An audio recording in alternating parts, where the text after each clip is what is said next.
सुनिए, देखिए, समझिए सनातन सत्य। जैसी दृष्टि वैसी सृष्टि, दृष्टि विज्ञान। कुदरत, कुदरती रचना एवं कुदरत के कानून से शाश्वत सुख की प्राप्ति। जोधपुर के परम पूज्य महात्मा उपासक प्रोफेसर डॉक्टर सोहन राज तातेड़ के निर्देशन में सनातन सत्य। जैसी दृष्टि वैसी सृष्टि, दृष्टि विज्ञान। भाइयों और बहनों, मातृशक्ति को नमन। सत्संग का अर्थ होता है कि ज्ञानी पुरुष के सानिध्य में रहना, ज्ञानी के उपपात में रहना और उनसे ज्ञान ग्रहण करना, क्योंकि ज्ञान ही हमारा गुण है, ज्ञान ही आत्मा का लक्षण है। आत्मा ही ज्ञान है, ज्ञान ही आत्मा है और आत्मा के अधिक से सब ज्ञान है। तो ऐसे विज्ञान को, ज्ञान से भी ऊपर विज्ञान, विज्ञान को समझाने वाले, बताने वाले, व्याख्या करने वाले और जीने वाले स्वामी कमलेशानंद जी आज स्टूडियो में साक्षात विराजमान है। आप सभी की तरफ से ऐसे स्वामी जी के प्रति हृदय की गहराइयों से मैं कृतज्ञता ज्ञापित करते हुए जय सच्चिदानंद स्वामी। जय सच्चिदानंद स्वामी जी, ये एपिसोड्स में मुमुक्षुओं के लिए, महात्माओं के लिए ज्ञान प्रश्नों के रूप में प्रस्तुत करना चाहता हूं। आप कहते हैं कि जो हमारा उद्धार है, कल्याण है, मोक्ष की प्राप्ति है, वो ज्ञान दर्शन की शुद्धता से होती है। यानी ज्ञान दर्शन शुद्ध होने चाहिए, भाव शुद्ध होने चाहिए, तभी मोक्ष के लायक और सहायक जो है कौज पड़ते हैं। तो ज्ञान दर्शन की शुद्धता, स्थिरता के लिए जो है हमें जो क्या उपाय करने चाहिए, ताकि कि हर समय जो है हमारा दृष्टिकोण वही बना रहे और हमको प्रकृति भी अपनी ओर खींचती रहेगी, लेकिन हमको वेद विज्ञान करना आना चाहिए, प्रकृति को डाइवोर्स करना आना चाहिए, प्रकृति को भूलते रहना चाहिए, प्रकृति की उपेक्षा करने का हमको आना चाहिए। प्रकृति को अलग रखेंगे तभी हम जो उस और बढ़ जाएंगे, क्योंकि प्रकृति खींचती रहती है और वही जब साथ मिलाती है तो वही विज्ञान है, वो अज्ञान बन जाता है। तो स्वामी जी, हमारा सम्यक ज्ञान, सम्यक दर्शन जो है शुद्ध होता रहे, तो किस तरीके से जो है हम शुद्धता को प्राप्त कर सकते हैं? और आप कहते हैं कि डेवलपमेंट कहलाता है। मैंने दोनों प्रश्न साथ कर रहा हूं। डेवलपमेंट कहलाता है, मैं कहता हूं कि मेरा डेवलपमेंट अच्छा हो गया है, तो वो मेरे इस जीवन, जो प्रकृति का जीवन है, उसमें लोगों को दिखना चाहिए। तब जो है मैं समझ सकता हूं कि मेरा वास्तव में मैच्योरिटी की ओर बढ़ रहा हूं। तो कृपया दोनों प्रश्नों का उत्तर दीजिए, कैसे शुद्ध और उसके लक्षण क्या है शुद्धता के, जो दिखाई पड़े औरों को, परिवार के लोगों को या समाज के लोगों को। प्रश्न के लिए धन्यवाद। सबसे बड़ी बात यह है कि इंद्रिय ज्ञान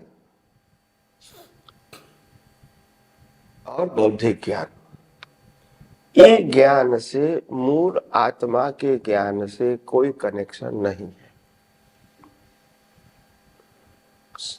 क्योंकि हमारा अभ्यास इंद्रिय ज्ञान और बौद्धिक ज्ञान से जुड़ा हुआ है। इसीलिए हम डायरेक्ट या इनडायरेक्ट प्रकृति के साथ ही जुड़े हैं। इसीलिए प्रकृति से मुक्त होने का ज्ञान होने के बावजूद भी वास्तव में मुक्तता की अनुभूति नहीं कर सकते हैं। तो ये हमारे समझने की कमी है, और कमी की वजह ये है, हमको लगता है अनुभूति, ज्ञान, प्रकाश जो भी हमको मिलेगा वो बाहर के संजोगों से मिलेगा, बाहर की मेहनत से मिलेगा, ऐसा हम मानते हैं।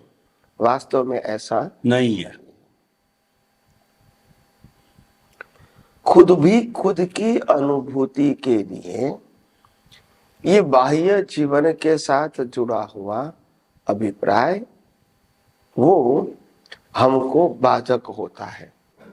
अध्यात्म विज्ञान ने स्पष्ट बताया है, आपके मन वचन काया के जीवन को आप कुदरती रचना देखते हैं और दूसरे के मन वचन काया के जीवन को कुदरती रचना देखते हैं। इससे ज्यादा आगे बढ़ने की आवश्यकता नहीं है। मगर क्योंकि आप पुराने अभ्यास के बस प्रकृति में आगे बढ़ जाते हैं और फिर पजल खड़ा होता है। तो अनुभवी ज्ञानी पुरुष स्पष्ट कहते हैं, आत्मा की अनुभूति के लिए कोई बाह्य ज्ञान की क्रिया की आवश्यकता नहीं है। अनुभवी पुरुष, ज्ञानी पुरुष जो मार्गदर्शन देता है शब्द के माध्यम से, ये आपको समझने के लिए है, इसको कंठस्थ करने के लिए नहीं है। ये ज्ञान नहीं है मूल ज्ञान, ये ज्ञान को अनुभूति वाले ज्ञान का रास्ता दिखाने का एक अनुभव का शब्द ज्ञान है।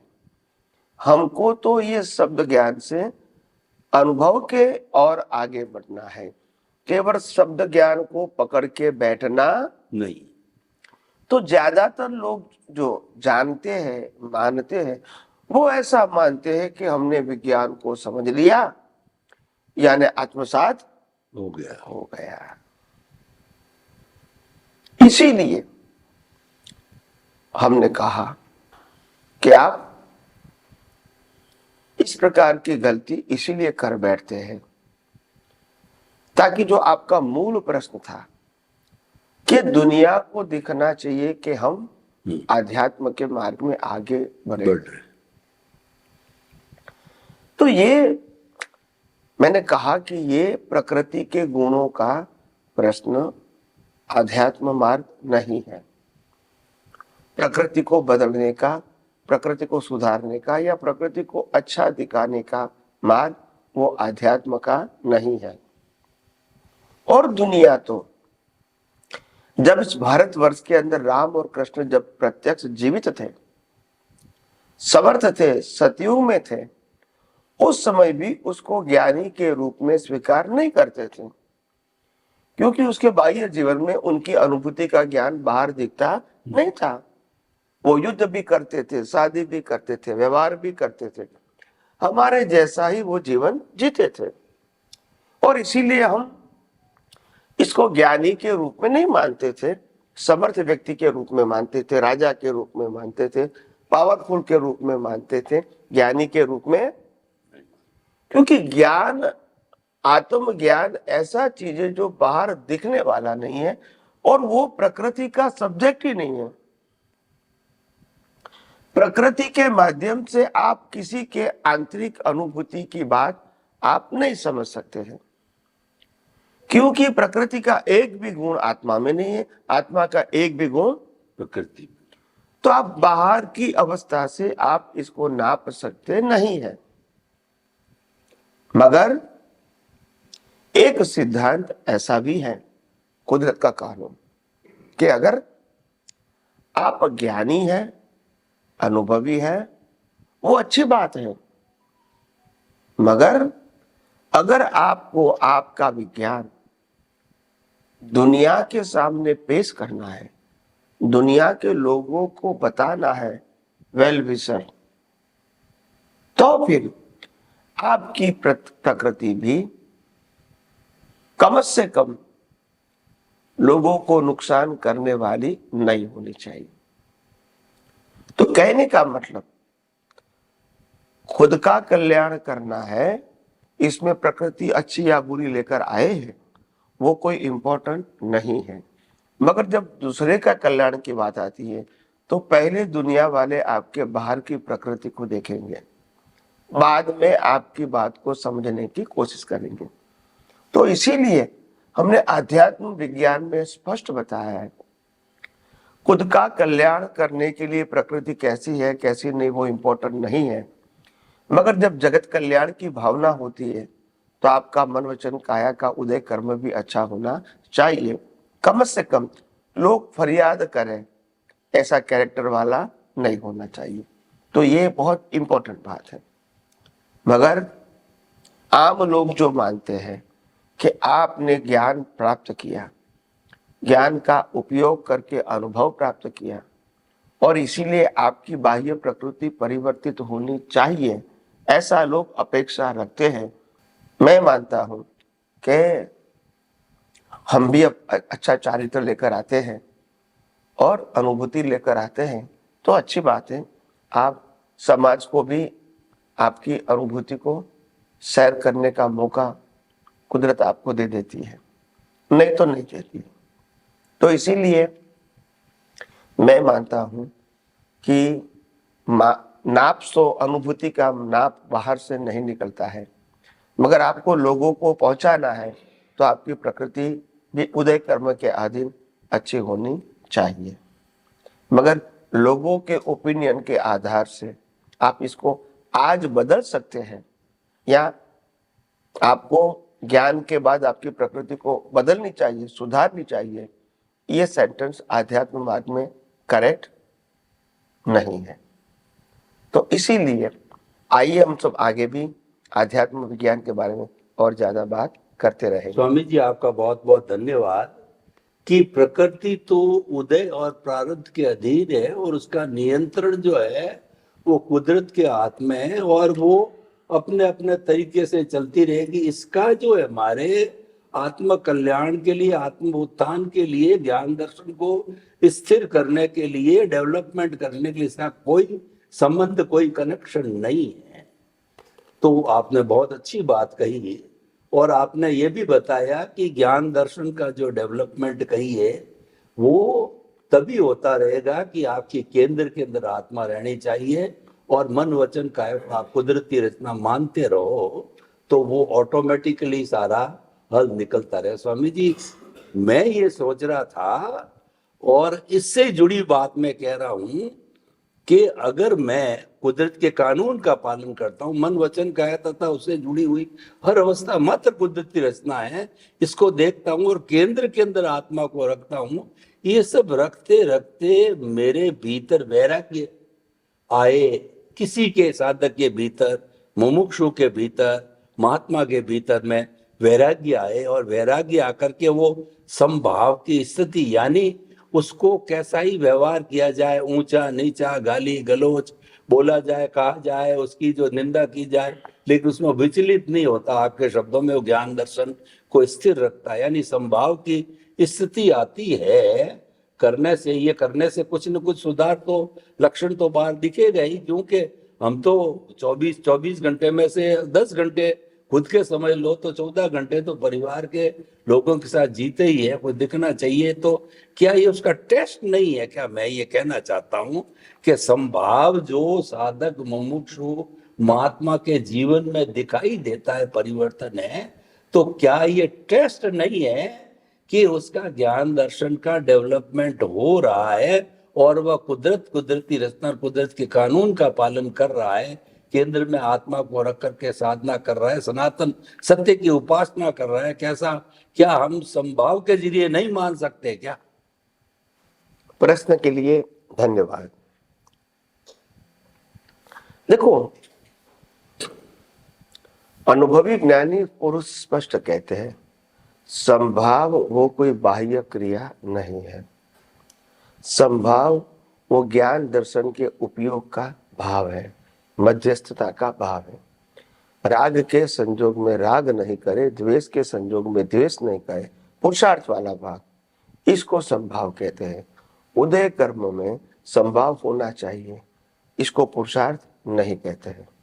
क्योंकि अगर आप शांत प्रकृति लाए हो तो शांत रहेगी और गुस्सा वाली लाए तो गुस्सा वाली रहेगी, मगर आपके अंदर जो प्रक्रिया चल रही है इंटरनल, उसके आधार से नए कर्म बनते हैं, बाहर की अवस्था से नहीं बनते हैं।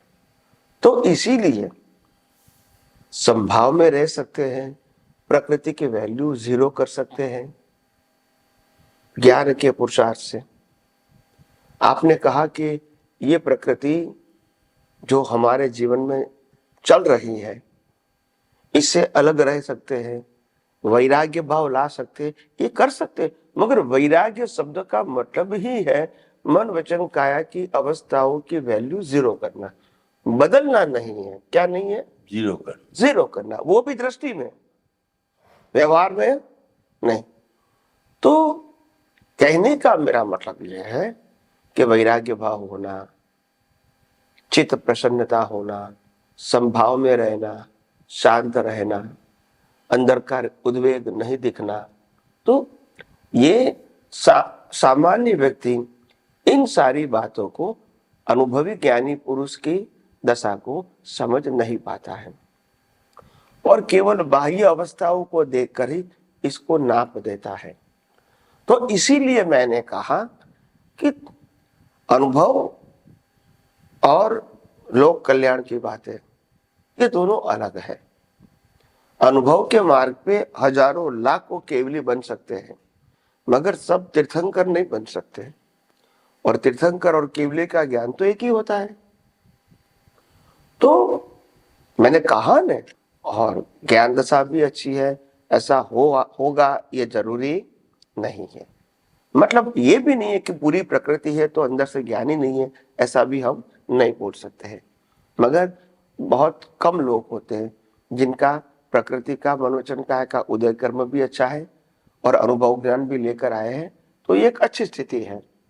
मगर सबकी ऐसी होगी ऐसा मानना सही नहीं है। तो इसीलिए ज्ञानी पुरुष को आप सिर्फ बाह्य अवस्थाओं से नापोगे तो ज्ञानी पुरुष की पहचान आपको नहीं होगी। हम ये कहेंगे कि राम ने रावण के साथ युद्ध किया, कि पूरी फैमिली को खत्म कर दिया, इसीलिए मैं उसको ज्ञानी नहीं मानता हूँ। कृष्ण भगवान महाभारत के अंदर सभी कौरवों को खत्म किया, धर्म अपने गुरुजन मित्र परिवार को खत्म किया, इसलिए मैं उसको ज्ञानी नहीं मानता हूँ। तो ये उदय कर्म के अधीन ज्ञान दशा का नाप निकलता नहीं है। तो इसीलिए हम ये मानते हैं कि प्रकृति अच्छी है तो अच्छी बात है और लोगों को समझने में आसानी हो जाती है, उनको उनकी बातों को फॉलो करने में, मैं मानता हूँ। मगर क्या करें, उदय कर्म ही ऐसा लाए हैं तो हम क्या करेंगे। तो इसीलिए ज्ञानी पुरुष की पहचान कैसे होनी चाहिए? उनकी वाणी से और उनकी दृष्टि से। जिनकी वाणी मौलिक है, सैद्धांतिक है, अविरोधाभास है और समझने में सरल सहज सुगम है, ऐसी वाणी, और जिनकी हर बातों में सिद्धांत भी मौलिक होते हैं, एग्जाम्पल भी मौलिक होते हैं, अगर ऐसी वाणी है तो हम इसकी प्रकृति में न जाके उनकी जो ज्ञान दशा का हम लाभ लें। और दूसरी बात, इनकी आंखें जो होती है, आंख मतलब ये फिजिकल आंख नहीं, आंखों के पीछे दृष्टि होती है, इनकी दृष्टि कभी अप्स एंड डाउन्स नहीं होती है, स्थिर रहती है। तो ऐसे भी ज्ञानी पुरुष की पहचान हो सकती है। मगर ज्यादातर लोग ज्ञानी पुरुष को वाणी से ही पहचानते हैं, आंखों की दृष्टि से पहचानने की लोगों की क्षमता नहीं होती है। तो यह ज्ञानी पुरुष की पहचान है। बाकी तो आप बाह्य अवस्थाओं के अधीन इसको अगर आप समझना चाहोगे तो मैं समझता हूँ कलयुग में शुद्ध प्रकृति, मनोवचन काया की बहुत क्वालिफाइड प्रकृति, कैरेक्टर वाली प्रकृति आपको मिलेगी और फिर वो ज्ञानी भी होगा। ये दोनों मिलना खास करके कलयुग में संभव नहीं है। तो इसीलिए मैं कहता हूँ ज्ञानी को उनकी अनुभव दशा हम कैसे समझ सके, जान सके और इसका लाभ ले सके, उसी एंगल को ध्यान में रख के हमको आगे बढ़ना चाहिए। स्वामी जी आपका बहुत बहुत धन्यवाद। आपने बताया कि प्रकृति अच्छी हो ना, उसका उदय प्रारब्ध अच्छा है, अच्छी बात है, लेकिन जरूरी नहीं है, क्योंकि वो तो ज्ञानी पुरुष भी वैसे लेके आ सकता है पीछे। लेकिन अनुभवी ज्ञानी पुरुष को उसकी वाणी जो कि सिद्धांत के ऊपर आधारित रहती है उससे नापा जा सकता है, और उसका अनुभव जो है जिसको को हमारी जो भीतर की जो तीसरी आंख है, उस आंख के हिसाब से वो अनुभव की आंख होती है कि यानी उनका ज्ञान दर्शन किस तरह स्थिर है, विचलित नहीं होता है। उससे इसका अर्थ ये हुआ कि ज्ञानी पुरुष को ज्ञानी पुरुष ही जो है नाप सकता है, देख सकता है, सामान्य व्यक्ति नहीं देख सकता है। तो स्वामी जी आपने बहुत अच्छा सॉल्यूशन दिया। अब स्वामी जी मैं आपको इसी से जुड़ा हुआ प्रश्न पूछना चाहता हूँ कि ज्ञान दर्शन का डेवलपमेंट हो रहा है, साधना कर रहे हैं, काफी लंबा समय हुआ और बड़ा उसके अंदर स्खलना ज्यादा नहीं है, कभी हो गई तो कुदरत से जो क्षमा याचना भी कर ली, कुदरती रचना को भी माना, कुदरत के कानून का भी पालन किया और केंद्र के अंदर जो है आत्मपद में भी स्थिर रहे। करते करते ये किस तरीके से भीतर अनुभूति हो, बाहर का छोड़िए कि कोई कितना जानता है कि नहीं जानता है, लेकिन भीतर हमको कैसे अनुभूति हो कि हमारा ज्ञान दर्शन इस लेवल तक, क्यों आप कह रहे परसेंटेज से नहीं नापा जा सकता, तो परसेंटेज को छोड़िए, ज्ञान दर्शन के जो भी आप लेवल करना चाहें 1 2 3 4 5, तो जो मैं तो आपकी बात कहता हूं कि आपका ज्ञान दर्शन का वर्तमान का ज्ञान जो है वो जो केवल दर्शन के लेवल से किस लेवल तक है, क्योंकि पूरा हुआ नहीं है, होगा, लेकिन मैं उस लेवल को जानना चाहता हूं, क्यों कि आपके लेवल से मैं भी जो है मैं पकड़ सकता हूं कि मेरा लेवल क्या हो सकता है। खाली एक संतुष्टि के लिए कि हमने कितनी प्रोग्रेस की अध्यात्म विज्ञान में, तो कृपया उस लेवल को बताइए, स्थिरता का लेवल ज्ञान दर्शन का डेवलपमेंट का लेवल है, वो कैसे हम अनुभूति करें, बाहर का छोड़िए, दिखता है या ना दिखता है, प्रकृति से जाने या ना जाने। प्रश्न के लिए धन्यवाद। देखो, सबसे बड़ी बात ये होती है कि अनुभूति के ज्ञान के भी लेवल होते हैं। इसको जैन धर्म में गुंठाना कहा है। 4 5 6 7 8 9 10 11 12 13 14, ये गुंठाना वो डेवलपमेंट के लेवल का ही टाइटल है। कोई फिजिकल फॉर्म में अंदर गुंठाना गुंठाना है नहीं। और वेदांत में कहा है चक्र, चक्र नीचे से लेके ऊपर का चक्र, 9 चक्र। तो ये चक्र भी क्या है, डेवलपमेंट का ही टाइटल है। दोनों की भाषा अलग है, मैसेज एक ही है। हर जगह पे डेवलपमेंट का ही नाम दिया गया है, मगर वो डेवलपमेंट बाहर दिखता नहीं है और अंदर भी फिजिकल फॉर्म में नहीं है। ये ज्ञान दर्शन के अनुभूति का लेवल है, जो खुद को समझ में आता है और दूसरे अनुभवी पुरुष जो होते हैं उनको थोड़ा बहुत समझ में आता है, उनकी दशा। सामान्य व्यक्ति इनको नहीं समझ पाते हैं, क्योंकि ये इंद्रिय ज्ञान की बात नहीं है।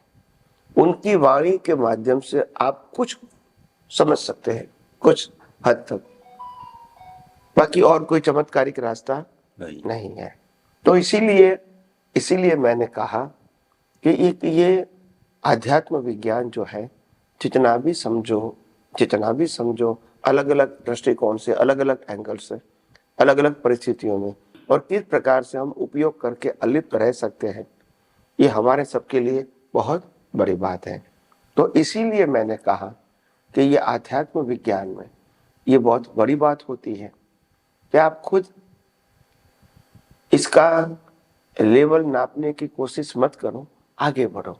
क्योंकि आप जितना भी नापना चाहोगे, क्यों हम वहां रुक जाते हैं। ये देखो, हम अहमदाबाद से बॉम्बे जाते हैं तो बीच में स्टेशन तो आएंगे, मगर हमारा गोल बम्बई है, तो बीच में स्टेशन आते हैं, गाड़ी भी रुकेंगे, लोग उतरेंगे, चढ़ेंगे, ऐसा होता रहेगा। मगर वो कितना माइल चला, अभी कितना माइल बाकी है, वो ज्यादा कुछ जानने की जरूरत नहीं। अपना लास्ट स्टेशन तो अपने आप बिना सोचे भी आएगा, बिना वेटिंग पीरियड भी। अगर आपकी जर्नी अहमदाबाद से मुंबई की 8 घंटे की है और आप ट्रेन में बैठ के आपने 7.25 घंटे का अलार्म रख के आप सो गए तो भी बंबई आ जाएगा। तो ये आपकी जागृति के, आपके पुरुषार्थ से, आपके मेहनत से नहीं आता है। ऐसा हम ये कहना चाहते, आगे बढ़ो। स्टेशन तो आते हैं, स्टेशन को बाईपास करके ये स्टेशन पे मैं हूं, अभी ये स्टेशन पे हूं, ये जानने की जरूरत नहीं, आगे बढ़ो बस। सब स्टेशन आएंगे, आपको दिखेगा भी, बोर्ड भी दिखेगा, हमको क्या जाना है, आगे जाना है।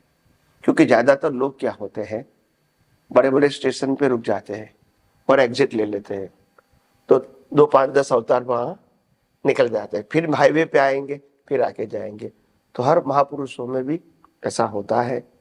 वो भी इतने अच्छे अच्छे स्टेशन होते हैं कि जिसमें मोह के कारण फंस जाते हैं, और मोह भी इतना ऑर्नामेंटल होता है। तो इसीलिए आध्यात्म मार्ग में आगे बढ़ोगे तो ऐसी बहुत सारी अवस्थाएं आती रहेंगी अपने जीवन में, मगर हमको ख्याल रखना है कि हमको तो आगे ही बढ़ना है, पीछे कुछ देखना नहीं है।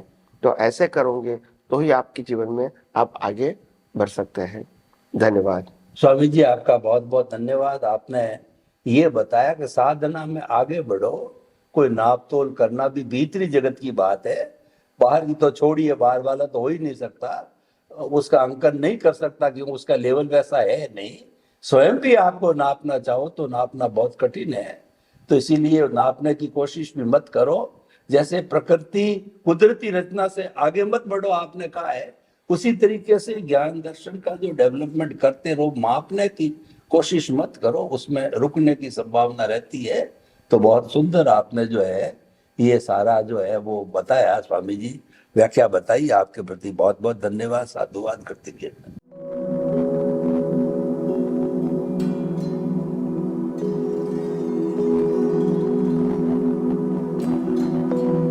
एक ऐसा अंतर्राष्ट्रीय ख्याति प्राप्त मानव जो गुरु प्रेरणा से पिछले 20 वर्षों से वानप्रस्थ जीवन जीते हुए 24 घंटे मानवता की सेवा में संलग्न है।